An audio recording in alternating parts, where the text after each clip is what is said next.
할렐루야, 감사합니다. 오늘도 비록 한자리에 함께 못했지만 그러나 각처에서 가정에서 함께 예배한 줄로 믿습니다.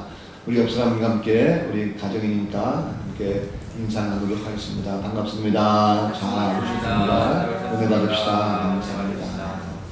오늘도 하나님께서 우리를 깨우시고 또 이 아침에 함께 우리를 부르신 줄 믿습니다. 하나님의 역사가 이 시간도 함께 하실 줄 믿습니다. 어린이 짱구가 다니는 유치원에서 선생님이 학부모들을 모시고 교육을 하게 됐답니다. 수업을 하게 돼서 예절 교육을 시키게 됐는데 이 선생님이 아이들에게 물었답니다. 여러분, 어른들이 선물을 주시면 뭐라고 인사해야 되죠? 라고 물었답니다.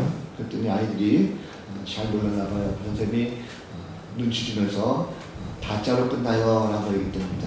그랬더니 아이들이 전부 다 얘기하면서 고맙습니다, 감사합니다 다 인사하더랍니다.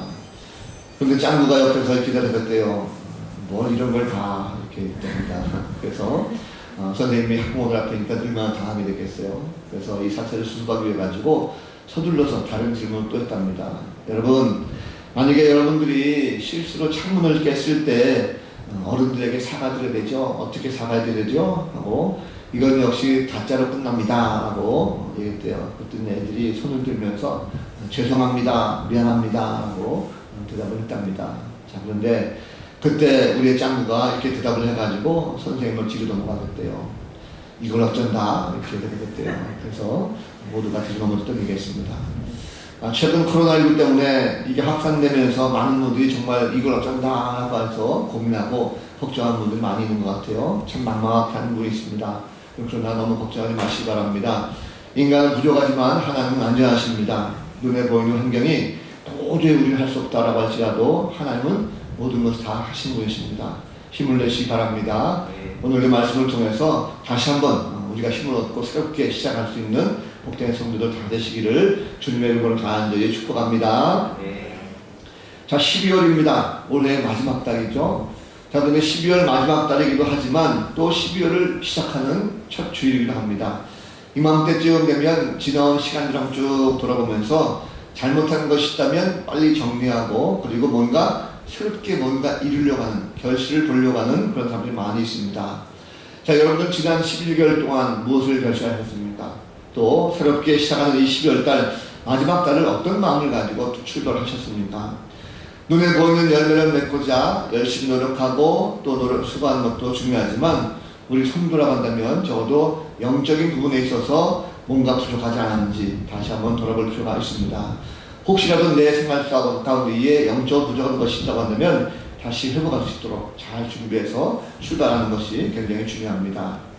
자, 오늘 본문 말씀은 마가복음의 첫 부분인데 복음의 시작을 알리면서 이 세례 요한이라고 하는 사람이 등장합니다. 그는 광야에서 주의 길을 예비하라 라고 전파하면서 많은 사람들 가운데 세례를 베풀게 됩니다.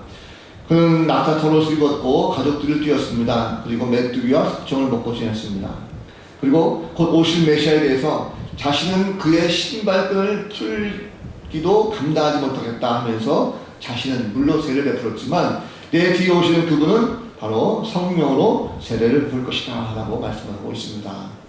자, 마가복음의 기록자는 마가입니다. 그런데 이 복음서를 보면 다른 복음서와 약간 좀 차이가 있습니다. 출발점이 다르다는 거죠. 우리가 마태나 마가나 누가복음을 공간복음 이렇게 말합니다. 그런데 다른 두 공간복음이었던 마태나 누가복음을 보면 가장 먼저 시작한 것이 예수님의 탄생 기사입니다. 탄생 기사가 잔뜩되어 있고 그리고 족보가 다 기록되어 있죠.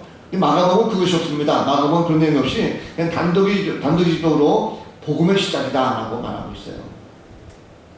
자, 시작이 뭘까 보면 시작은 뭔가 새롭게 출발하는 것을 우리가 말하죠. 자, 그런데 사실 복음이라고 하는 것은 진작에 우리가 시작되었다는 것을 볼 수가 있습니다.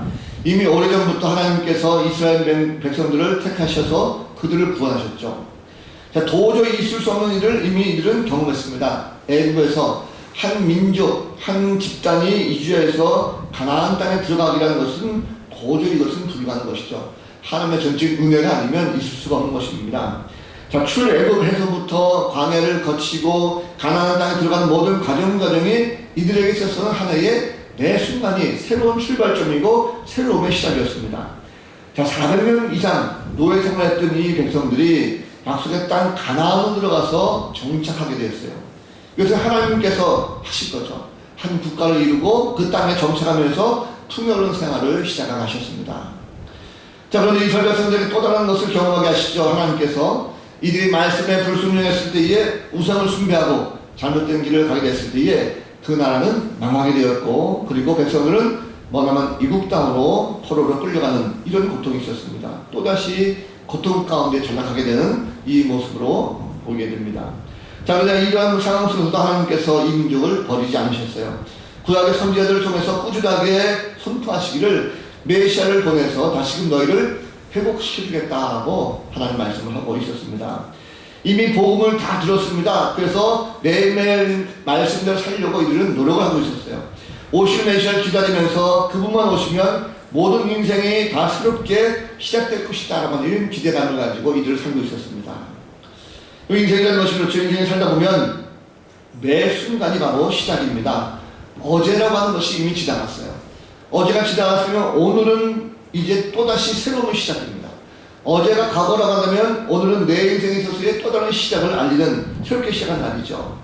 매일매일 사는 것, 그것이 매일매일 새롭게 시작한 인생이지만 사실 그 매일 새롭게 되는 것에 대해서 그 결과에 대해서는 만족하지 못하는 경우가 참 많습니다. 아니 어쩌면 인생이라는 것이 실패 연속일지 모르겠어요. 많은 사람들이 이 실패를 경험하고 나서 다시 회복하지 못하는 경우가 참 많습니다. 그래서 고난 가운데 헤매는 경우가 많다는 거죠. 이스라엘 백성도 마찬가지입니다. 그들은 선택받은 민족이기 때문에 항상 잘 먹고 잘 살고 풍요롭습니까? 그렇지 못하죠. 이 백성들은 세상의 어떤 민족보다도 더 고난이 심했고 슬픔 가운데 살았던 경우가 많습니다. 스스로 이들을 회복하고 싶어도 도저히 이뤄낼 수 없는 경우가 많았다는 거죠. 그래서 오늘날 이 이스라엘 백성들도 항상 자신들을 회복시킬 그 메시아가 오기만을 기다리고 있었다는 것을 성경에 볼 수가 있습니다. 오늘날 성도도 어떻습니까? 오늘 성도도 마찬가지죠. 우리가 신앙생활 하면서 모든 것이 잘 풀리면, 다 잘 풀리면 얼마나 좋겠습니까? 실패한 인생을 살다가도 내가 예수를 믿고 교회 나가면 금방 회복되어져서 잘 살면 참으로 좋을 것입니다. 그러나 자신을 도지 못한 경우가 많습니다. 아니 오히려 예수 믿고 더욱더 힘들어지고 어렵게 사는 경우가 많다는 것입니다. 이 회복이 뭘까라고 보면 회복한다는 것은 겉으로 보이는 모습 가운데 국한되는 건 안 되는 것입니다. 물질이 어렵다가 그것이 회복되었다고 해서 그 인생에 새롭게 출발하는 것은 아니죠. 건강 회복되었다고 해가지고 반드시 새로운 생활이 시작되는 것은 아니라는 것입니다. 중요한 것은 눈에 보이는 육체적인 것뿐만 아니라 영적인 것까지도 회복이 돼야 새롭게 시작할 수가 있습니다. 자, 영적인 것이 뭘까라는 것입니다. 이 영적인 것은 바로 죄에 대한 문제죠.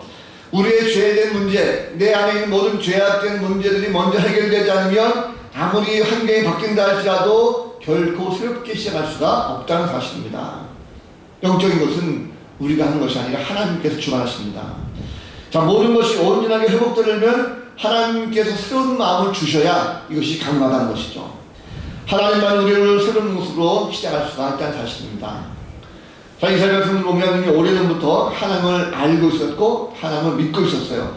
선택받았다고 하는 이 민족의 자부심 때문에 그 어떤 것들도 우리보다 못하다 생각했습니다.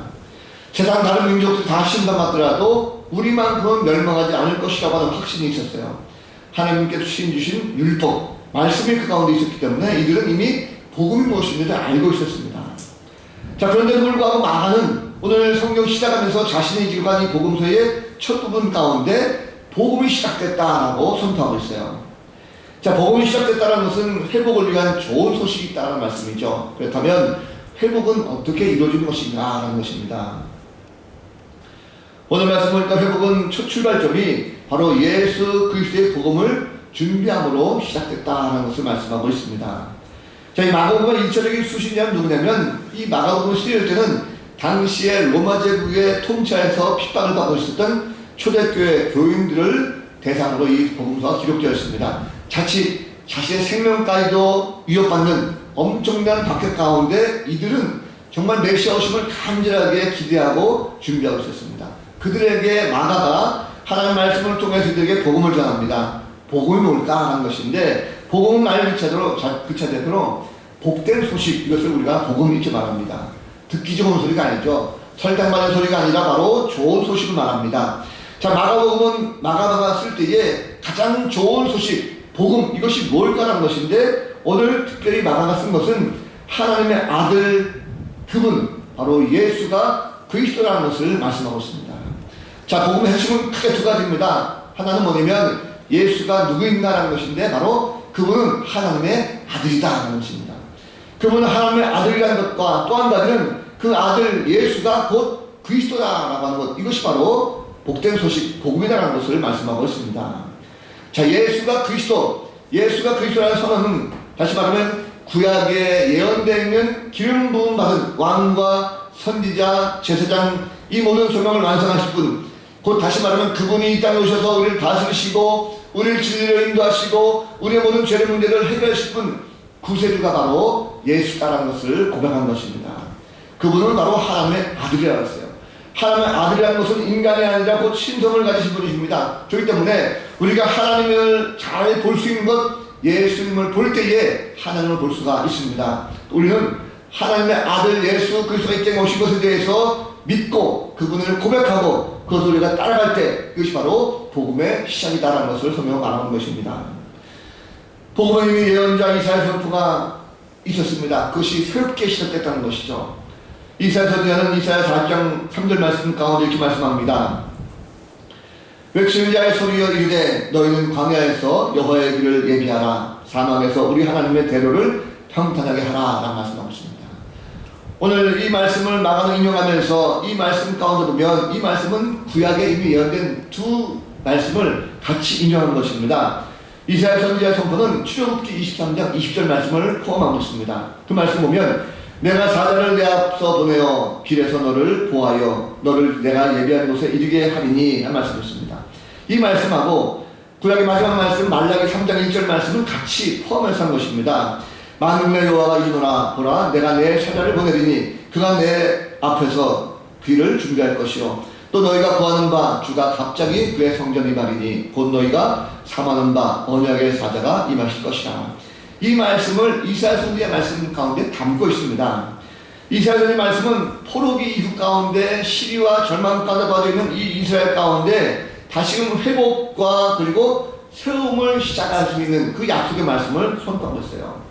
말라기서 내용은 새로운 미래를 위해서 과거를 끝내고 이제 새로운 메시아 예수 그리스도를 맞을 수 있도록 성도들을 준비시키는 그 마음가짐이 거기에 있습니다. 그래서 복음을 준비한 사람은 바로 스스로가 내 삶을 광야의 삶처럼 뭔가 훈련시키고 단련시켜야 바로 복음을 맞을 수가 있다는 사실입니다. 자, 여러분 성탄을 앞두고 맞이하는 강림절입니다. 우리가 온전 회복을 위해서 준비하고 있습니다. 복음을 믿으십니까? 하나님의 아들 바로 예수 그리스도, 이것을 우리가 믿어야 될 것입니다. 이것이 바로 참으로 기쁜 소식이라는 거죠. 이것이 유익한 소식입니다. 하나님의 아들 예수 그리스도가 이 땅에 오셨다라고 하는 이 소식이 바로 복음이라는 거죠. 더 나아가서는 우리 예수를 하나님의 아들로 고백하고 그리고 우리를 죄 가운데 구원하실 바로 예수 그리스도, 그 그리스도가 바로 우리가 믿는 예수님이라는 것을 고백하는 것, 이것이 굉장히 필요합니다.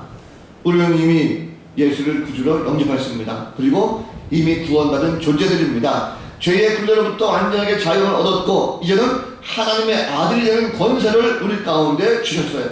우리가 이미 그 권세를 얻었습니다. 우리는 그 권세를 결코 잊어서는 안 될 것입니다. 어떤 분이 고등학교에 다니는 아들이 하나 있었답니다. 학교 앞에서 살고 있었는데 이 아이가 그 학교 다니면서 친구들을 그렇게 자주 집에 데리고 왔대요. 근데 어떤 소문이 있었냐면 이 아버지가 아들의 머리를 참 잘 깎아줬답니다. 그래서 아들이 친구들을 데리고 오면 그 아이들의 친구들의 머리들도 다 깎아줬대요. 자, 시간이 하루 지나고 이틀 지나다 보니까 어느 순간에 이 아들의 친구들이 이 아들이 없어도 수시로 이 집에 들락날락 하는데 아무런 거리낌이 없이 들락날락 했다는 거죠. 그리고 때마다 아버지에게 머리를 또 달라고 해서 머리를 깎았다고 합니다. 자, 이런 일들이 왜 일어났을까? 이 아이는요, 이미 내 친구가 저분의 아들이라고 하는 그 사실을 갖고 있었기 때문에 아무런 거리낌 없이 거기에 들어갈 수가 있다는 것입니다. 이것을 우리가 좋은 단어로 말하면 아들의 권세 이렇게 말합니다. 내가 비록 저분의 아들은 아니지만 그 아들과 내가 친구이기 때문에 나는 그 집에 자연스럽게 들어갈 수가 있고 아들로서의 권세를 내가 누릴 수가 있다는 거죠. 우리는 이미 예수를 믿고 바로 예수 그리스도 하나님의 아들이신 그분이 이 땅에 오시면 말미암아 우리가 그분과 함께 친구 되어져서 당당하게 이제 하나님 앞에 나아갈 수가 있다는 것입니다. 그래서 회복이라는 것은 바로 예수 그리스도 복음을 함께 준비하고 믿음 가운데 시작을 나가는 것을 꼭 믿으시기 바랍니다. 자, 그러면 우리가 복음을 듣고 예수를 하나님의 아들로 그리고 그리스도를 고백하면 내 삶이 뭔가 새롭게 바뀐다. 이런 것이 아닙니다. 그것은 시작에 불과합니다. 내가 새로운 삶을 살기 위해서는 더욱더 우리가 깊은 것이 필요하다는 것입니다. 자, 세상을 보면 세상 사람들은요, 세상의 새로운 삶에 대해서 가르치는 것들이 참 많이 있어요. 뭔가 세상의 종교라든지 교육이라든지 혹은 세상에 있는 많은 수련법이라든지 어떤 호흡법이나 명상법 이런 것들을 통해서 세상의 욕망을 끊고 그리고 새로운 삶을 살 수 있는 그런 방법이다 하는 것을 많은 사람들이 가르칩니다. 자, 오늘 말씀을 보면 이 세례요한은 하나님 앞에서 진심으로 자신의 죄를 회개하고 그리고 물로 세례를 받는 것으로 충분하다는 것을 가르치고 있습니다. 자, 단 한 번의 세례로 말미암아 복음을 준비할 수 있다는 것을 가르치고 있다는 거죠. 자, 세상은 온갖 화장 방법과 지혜를 가지고 했던 많은 것을 가르칩니다. 그래서 뭔가 자꾸 하고 또 하고 그 행동을 통해서 뭔가 새롭게 뭔가 바뀐다고 하지만 요한은 그렇지 않습니다. 요한은 그것이 아니라 바로 철저한 자신이 죄라는 것을 하나님 앞에 회개하고 깨닫는 것 그리고 그 하나님 앞에 엎드려서 자신의 죄를 철저하게 자복하는 이 겸손한 마음이 바로 하나님 앞에서 다시 새롭게 출발하는 출발점이다라고 말씀하고 있습니다. 자, 여기에는 돈도 필요하지 않아요. 권세도 필요하지 않습니다. 지혜도 필요하지 않습니다. 단지 하나님 앞에 내가 나아가서 죄인으로 주 앞에 엎드리는 것 그것만으로 충분합니다. 그런데 그 나머지는 다 하나님께서 준비하신 것입니다. 여러분 완전한 변화 없이는 절대로 회복할 수가 없습니다. 그래서 회복을 위한 전환점이 있어야 되는 것입니다. 그것이 바로 회개라는 거죠. 하나님께서는 예수를 하나님의 아들이요 또 그리스도로 고백하는 자가 바로 자신의 죄가 무엇인지를 보게 하십니다. 회개라는 것은 자신을 죽이는 것입니다. 그래서 자신을 철저하게 내려놓고 완전하게 변화시키는 거예요. 자신을 죽이라는 것이니까 스스로 목숨을 끊어라 이것이 아닙니다. 이것도 위험한 거죠. 자신의 옛 자아를 철저하게 죽이라는 것입니다.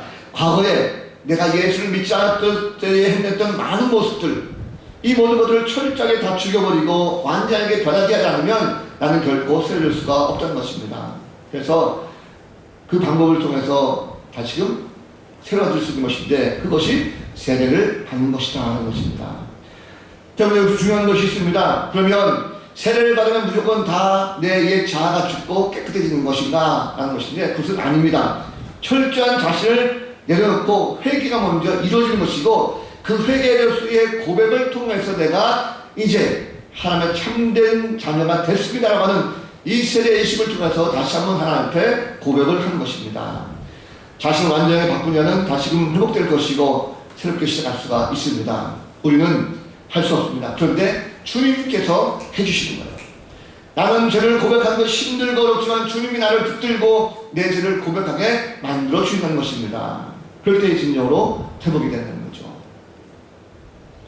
어떤 작은 마을에 이 빵 가게가 2개 있었답니다. 그런데 한 가게는 매일매일 신선한 빵이 잘 나와가지고 잘 팔리고 있었는데 한 가게는 그 장사가 잘 안 됐다고 해요. 보니까 매일매일 빵이 왠지 모르게 신선하지 않았다고 합니다. 자, 왜 그럴까? 한 집을 보면 장사가 잘 되는 집은 그 집은 매일매일 새로운 빵이 나왔습니다. 그런데 이 집은 또 장사가 안 되는 집 보면 그날 팔고 남은 빵이 너무나도 아까웠다는 거죠. 아까워가지고 이 빵을 버리지도 못하고 그리고 그것을 그냥 놔뒀다가 다음날 다시 그 빵을 내놓았습니다. 물론 큰 어떤 위배된 것은 아니죠. 근데 사람들 눈에는 어떻게 했습니까? 매일매일 나오는 따끈따끈하고 신선한 빵을 더욱더 사람들이 선호하게 되는 거죠. 자, 그러면 이 집의 문제가 무엇입니까? 이 집이 정말 장사가 안 되는 문제는 매일매일 팔고 남았던 그 빵을 빠른 시간 내에 처분하는 거 우선이죠. 싸게 해서 판다든지 아니면 자기들이 먹든지 이웃에게 나눠주든지 뭔가 것을 포기하고 새로운 빵을 만들어야 그 집도 똑같이 장사가 잘 될 것인데, 이 장사 주인은 뭔가 미련이 남아가지고 그것을 계속적으로 남겨두고 그걸 다음날 팔다 보니까 또다시 그날 만들어진 빵은 다음날 또 팔게 되고, 이러다 보니까 매일매일 그 빵이 재고로 남게 됐다는 것입니다. 결국 묵은 빵을 내놓게 되면 자연히 손님이 줄어들게 되었고 팔리지 않은 빵도 많아질 수밖에 없었다는 것입니다. 회개라고 하는 것이 뭔가 하고 보면, 회개는 점차적으로 내가 미룰 것이 아닙니다. 빠른 시간에 나를 바꾸는 것입니다. 나는 능력이 안 되지만 주님께서 내가 회개할 때에 나를 변화시키는 것을 믿고 고백하는 것입니다. 그래서 회개를 통해서 내가 완전하게 변화되었을 때에 진정한 회복이 이루어지는 사실입니다. 바로 우리가 우리 자신을 돌아보면서 철저하게 회개하고 주님이 주시는 온전한 회복이 다 이루어질 수 있는 복된 성도들 가정이 되시기를 주님의 이름으로 간절히 축복합니다. 자, 회복이라는 것은 또 다른 것이 있습니다. 당시에 세례요한이 처음으로 나타나서 이 메시아를 선포했을 때에 많은 사람들이 세례요한을 둘러하고 그를 존경했어요. 그에게 선포된 모든 말씀이 그들의 가슴을 찔렸습니다. 어떻게 하면 좋겠습니까? 라고 물었을 때 그들에게 회개를 선포하게 되었고, 요단강에서 물로 그들에게 세례를 베풀었어요. 많은 이들이 그들에게 나왔습니다. 무려 400년 동안 끊어졌던 선제 외침이 나타나게 되었고, 그 모든 사람들의 심금을 울렸어요. 심지어 바리새인들과 율법사들도 세례요한 말을 두려웠습니다. 그래서 어떤 사람들은 세례요한이 바로 오실 메시아가 바로 저 사람이 아닌가라고 할 정도로 그의 능력은 대단했습니다. 자, 그런데 이 세례요한은 참으로 겸손하고 경건한 사람이었어요. 사치를 부리지 않았습니다. 화려하지도 않았습니다. 산의 진미를 먹지도 않았어요. 당시에 가장 비나층이었던 낙타털로 짠 옷을 입고 다녔습니다. 뿐만 아니라 메뚜기와 야생에서 나오는 꿀도 그가 먹었습니다. 산의 진미 먹는 것이 아니죠. 세례요한은 자신의 삶 속에서 최대한 경건한 삶을 살기 위해서 노력하는 분입니다. 그러한 세례요한이 자신이 어떤 존재인지를 확실하게 밝혔어요. 그는 나는 아무것도 아닙니다. 내 뒤에 오시는 그분이 정말 중요합니다. 나는 앞서 그분을 준비하는 존재에 불과합니다. 뿐만 아니라 나는 비록 당신들에게 물로 세례를 주지만 내 뒤에 오시는 그분은 바로 성령으로 세례를 줄 것입니다. 나는 그분의 신발끈을 풀기조차도 감당할 수 없는 그런 연약한 존재입니다. 라고 그 고백합니다. 이걸 다시 사는 사람은요, 새로운 마음이 필요합니다. 그래서 육신의 마음이 아니라 영의 마음이 필요하다는 것이죠. 성령 세례라는 것은 바로 그리스도의 마음, 새로운 마음을 갖게 하는 것입니다. 복음이라는 것이 바로 이것입니다. 하나님과 화평을 이루어서 평안한 삶을 사는 것, 안식의 삶을 회복하는 것, 그것이 바로 복음이요 새로운 삶의 시작인 것입니다. 성도는 최종적으로 성령 세례를 받아야 됩니다. 온전한 회복을 위한 새로운 출발이 되기 때문에 그렇습니다. 우리는 참으로 볼품없는 존재죠. 아무짝에 쓸모없는 지금과 같은 존재였습니다. 그러나 예수를 그리스도로 고백하고 그분의 세례를 통해서 우리가 변화된 신분을 얻게 되었습니다. 이제는 죄의 종로를 하는 것이 아니라 하나님의 자녀가 되는 그런 권세를 얻은 것입니다. 이건 참으로 놀라운 신분의 변환이죠. 하나님의 자녀로서의 값어치가 나가는 삶을 살게 되었습니다. 우리는 성령을 통해서 반드시 변화되는 이런 역사가 있게 될 것입니다. 한국 전쟁이 끝난 다음에 나라가 굉장히 궁핍하고 어려웠죠. 그 후에 물감도 없어서 아주 궁핍하게 살았던 한 화가가 있었답니다. 캔버스도 없었던 한 무명 화가가 그저 알고 지냈던 한 미군 병사에게 일본에 갈 때마다 물감과 캔버스를 사달라고 부탁을 했대요. 이 화가가 너무나도 사정을 하니까 이 미군 병사가 그만이 얼마나 딱했던지, 그래서 일본에 갈 때마다, 휴가 갈 때마다 캔버스 물감을 사다가 이 가난한 거지 화가에게 그저 동양식으로 물건을 줬답니다. 이 화가가 자기가 이 미군 병사에게 갚을 것이 없으니까 어떡할까 하다가 그림을 하나 그래서 그에게 줬답니다. 이 병사가 그 그림을 받기도 참 불편했지만 그래도 성이니까 받았답니다. 그리고 이 무명 화가가 뭐 이런 그림이 대단하겠어, 뭐 중요하겠어 라고 해서 그냥 손이 와서 받아가지고 본국에 돌아가서 그리고 창고에 처박아뒀답니다. 세월이 흘러서 이제 10년, 20년, 30년, 40년 흘렀죠.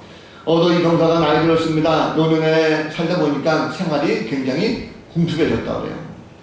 너무나 어려운 생활 가운데 어떨까라고 하는데 마침 TV를 보다가 한국의 뉴스를 보면서 그 자기에게 그림을 주었던 그 한 화가 이름이 오르락내리락 해서 혹시나 하는 마음에 그것을 보관했던 그림을 꺼내가지고 한국 이 그림 경매시장에 내놨답니다. 그 그림이 뭐냐면 박수근 화백의 빨래 들어간 그림입니다. 이 금액은 무려 한국 경매사상 최고의 가격 45억 2천만 원에 닥쳐야겠다고 해요. 존 닉슨이라고 하는 이 무명의 노인이 바로 어마어마한 그림을 낙찰받게 됐다는 것입니다. 가지고 있던 팔게 됐다는 것입니다. 우리는 어떤 존재인가 하는 거 보면 우리는 눈에 보일 때에 정말 아무 쓸모없는 하찮은 그런 그림에 불과한 것 같지만 우리는 바로 이 감춰진 이 그림과 같습니다. 다시 말하면 여러분은 바로 하나님의 걸작품이라는 것입니다. 세상 그 무엇과도 바꾸지 않는 것이 참으로 하나님 위대한 작품이고 소중한 존재라는 것입니다. 우리는 한때 별 볼이 없었고 가치도 없었고 아무런 쓸모없는 존재라고 생각했지만 이제는 완전하게 변화된 존재로 완전히 회복된 존재로 하나님의 자녀로 다시금 새롭게 시작된 일로 믿으시기 바랍니다. 얼마 전에 보면 하나님께서는요 사랑하는 자녀들을 온전하게 회복시켜 주시기 원하십니다. 그래서 새롭게 변화된 인생을 시작하게 해주고 싶으신 것입니다. 전에는 아무 쓸모가 없었어요. 그런데 이제는 당당한 신앙인으로서의 삶을 시작할 수 있도록 만들어주기를 원하십니다. 하나님은 구원의 하나님이셔요. 그렇기 때문에 넘어져도 다시 일으켜주시고 실패해도 다시금 회복주시는 구원의 하나님이십니다. 우리는 지나온 모든 것을 보면 죄의 무너진 인생을 내가 살았습니다. 누구나도 한 명도 일어설 수 없는 연약한 존재였어요. 스스로 일어설 수 없이 연약한 존재였기 때문에 아무것도 할 수 없었습니다. 그런데 예수님께서 오셨어요. 예수님께서 오신 이 강림 사건은 참으로 신묘막측한 사건입니다. 하나님의 아들이 인간으로 오신 것이죠. 주님은 패배 인생 속에 삶을 살고 있는 우리를 다시금 세우시고 회복시키셨습니다. 죄악의 깊은 수렁에서 끌어올려주셨습니다. 다시금 회복시켜주셔서 새로운 인생을 살게 하신 것입니다. 우리는 회복을 위해서 주님께서 친히 하늘의 높은 보좌를 거시고 인간으로 낮고 낮은 이 땅에 오셨습니다. 그것이 바로 주님께서 이 땅에 강림하신 목적입니다.